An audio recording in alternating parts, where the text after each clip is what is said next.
Ito pagkakaintindi ko is LU decomposition ba ito? X sub 1 minus X sub 2 plus X sub 3 is equals to 4. X sub 1 plus 3X sub 2 plus 4X sub 3 is equals to negative 6. 2X sub 1 plus 4X sub 2 plus 6X sub 3 is equals to 9. Yan. Step 1, hilera natin. Yan dito. Matrix, yung hilera ng X.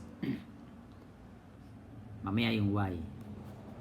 Hilera ng X, yan. E di, meron tong coefficient tong 1. Tapos ito naman negative 1. Tapos ito naman 1. Ayan, 1, 3, 4, positive, puro mga positive, positive din ito, positive 4, positive 6, tapos yung hilera na ito, 4, negative 6, tapos 9.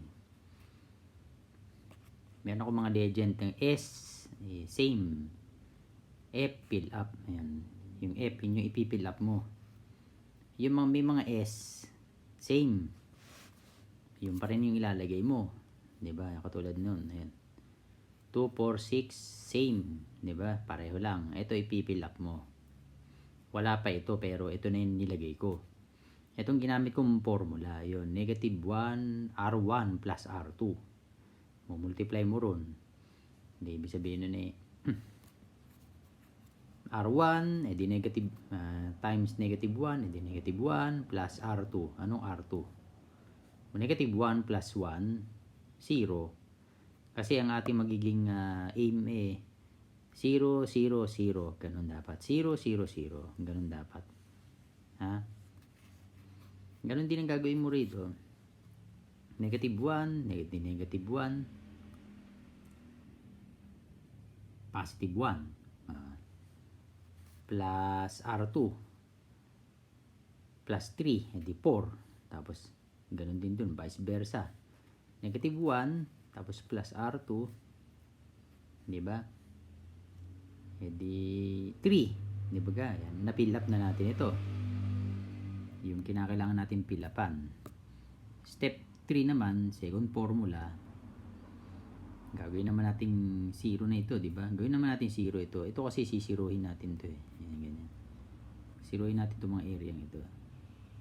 Edi gagawin natin negative 2 para lang masiro ito. May mga paraan para lang masiro.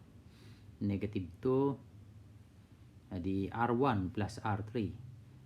Anong mahalata mong mga pattern? Di ba ga? R1, R2, R1, R3. Dito naman sa pangatlo, R2, R3. Di ba? Pero mamaya na yan. Yun lang yung pattern. Tatandaan mo rin yung mga pattern. Paano mga hilera. And never mind this one. Hindi yan ang topic natin. Edi ito na negative 2 para lang maano, 'di ba? Yan magiging 0 yan. Kung isusugin mo yan 0 yan. R1 ito natin susugin. Hindi na ito. Luma na to Ito na. R1 hindi negative 2 plus R3. Ano yung R3 ito? 'Di ba ga? Hindi magiging 0 nga naman. Parang negative 2 plus 2, 0. 'Di ba? Ganun din ang gagawin mo rito hanggang sa maging 6 ito kasi ito ipi-fill natin. Ito may F Itong row na ito ang ating ipi-fill. Itong same. Itong fill. Ito fill. Tapos ito naman yung same, di ba? Makikita dapat mahilig ka ring umobserba ng pattern para to solve this problem. Ito naman sa step 4 naman, third formula, gagawa ka ng paraan para maging 0 naman ito. Yung 6 maging 0. Naisip ko do sa pattern ng R2 plus R3 naman i-multiply sa 3 over 2. Tingnan mo R2 multiply mo yung 4 sa 3 hindi 12. Negative 12 may negative over 2 that would be 6. Negative 6, di ba ga? Plus 6 that will be 0. Di ba? Magiging 0 siya. Yan, nakabuo ka na ng 3 0. Di ba? Tapos solve the rest.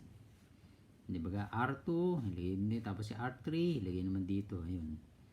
Lumabas dito, R2 multiply mo yung 4 sa 3, Hindi 12. Negative 12, may negative. Over 2, that would be 6. Negative 6, di ba? Plus 6, that will be 0. Di ba? Magiging 0 siya. Yan, nakabuo ka na ng 3 0. Di ba? Tapos solve the rest. Di ba? R2, ilagay din. Tapos R3, ilagay naman dito. Ayun. Lumabas dito, negative 1/2 or negative 0.5. Pwede rin yun. Pwede. Kung gusto nyo medyo the hard way, di mag-fraction ka. That's the hard way. At least practice ng mag-fraction. Malaking bagay yun.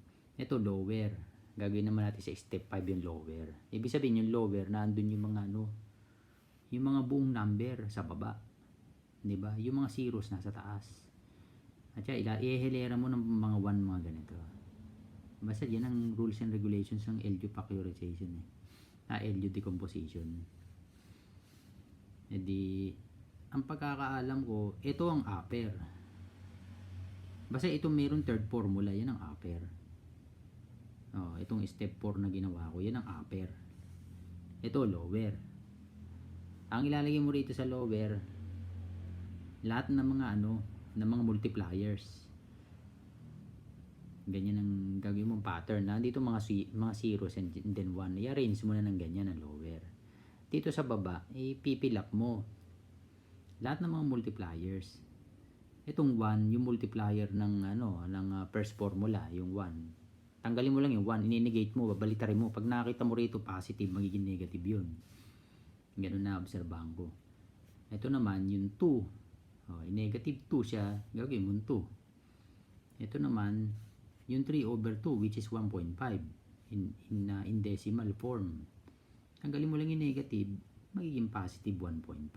Yan, meron ka ng lower. Diba? Yung lower. This is the upper and this is the lower. Sumunod na tayo sa step number 6. Yan, i-arrange yung lower with the valid values. Diba kanina, mga nakahilera excess, ito naman mga y. Yan. Nalagay mo yung yung mga values na nasa una. Tama ba? If I'm not mistaken. 4, negative 6, tsaka 9. Yan, 4, negative 6, at tsaka 9. Yan. If I'm not mistaken, yan, ganyan. And then mga y's, and this is the lower values, yung kaninang diniscuss natin. Arrange the equations. Ayan. Yung y is equals to 4. Yung may mga, ayan, di ba, y sub 1 plus y sub 2. Di ba? Kasi yun lang ang merong 1 Di ba? Yun lang yung may mga, yung mga, oo, tama. Hindi, yung 1, yun ang isasubstitute mo. Di ba ga? Ito 1, y1, 1, y1, 1, 1, y2, plus, kasi plus yan 2, y plus 1.5, y2 plus 1 plus 1, y3. Nasusundan nyo ba ako? Tapos ilera ng 4, negative 6, tapos 9. Tapos nun, alamin muna kung ano yung mga value ng unahin muna yung y2. Do it algebraically, madali na yun. Tapos ng y3.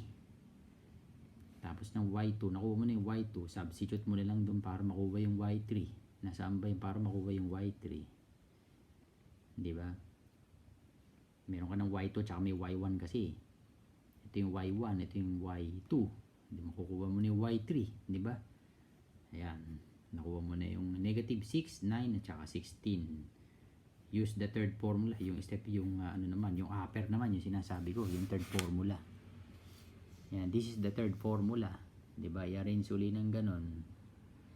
Tapos i-arrange ng ganon, ganyan din ang gagawin. Ayun.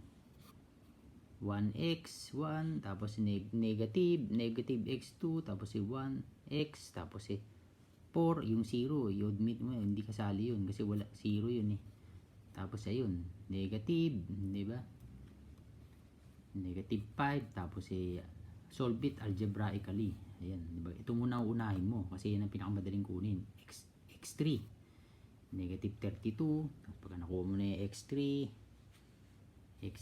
tapos negative 32, x4 naman, x2, x sub 2, yan, yun naman ang kukuhain mo, x sub 2, madali na algebraically, yan. Pag nakuha mo yan, substitute mo naman dito para makuha yung x1, yan. Madali na yun kasi transpose mo lang naman, negative 53 naging positive, x1 di 57.5, yan. Yan ang magiging values ng ating x1, x2, x3. Yan ang ating sagot. Chinek ko na yan. Lahat sila